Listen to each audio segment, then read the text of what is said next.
శ్రీకాకుళం జిల్లా మందస మండలం డబర్సింగి పంచాయతీ పరిధిలో ధర్మపురం గ్రామంలో ఘోర అగ్ని ప్రమాదం. శ్రీకాకుళం జిల్లా మందస మండలం డబ్బార్సింగి పంచాయతీ పరిధిలో పద్మాపురం గ్రామంలో ఘోర అగ్ని ప్రమాదం. గ్రామంలో ఉన్న గిరిజనులు సమీపంలోని పొలాలకు వెళ్లగా ఒక పూరింటిలో అగ్ని ప్రమాదం జరిగి పక్కనే ఉన్న 4 ఇళ్లకు అగ్నికీలలు అలుముకున్నాయి. స్థానికులు అగ్నిమాపక సిబ్బందికి సమాచారం అందించగా ఘటనా స్థలానికి మందస, పలాస అగ్నిమాపక సిబ్బంది చేరుకుని మంటలను అదుపులోకి తీసుకొచ్చారు. నా పేరు సవర్జ్యోతి, పంచాయతీ. ఎలా జరిగిందో అన్న విషయం మాకు తెలీదు. ఈరోజు ఊర్లో ఎవరు లేరు, పిల్లలు కూడా ఎవరు లేరు. ఇలా కాలిపోయింది, ఇల్లు మొత్తం కాలిపోయింది, డాక్యుమెంట్స్లు మొత్తం కాలిపోయాయి. మరి ఏటి లేవు. 4 ఇళ్ళు ఉన్నాయి, ఆ 4 ఇళ్ళు కూడా మొత్తం కాలిపోయాయి.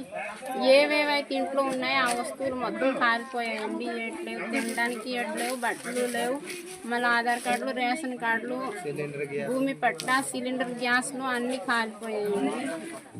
మరి దీనికి మీరు ఎలా అయినా హెల్ప్ చేస్తారని మా యొక్క విన్నపం.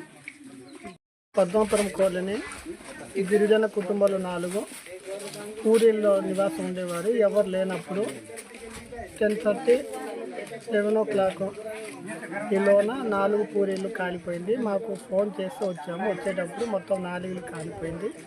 ఇంట్లో ఉన్న వస్తువులు, సామాన్లు మరి ఏం లేదు. రూపాయి సామాన్లు కూడా తీయడానికి అవకాశం లేకుండా మొత్తం నష్టమైంది.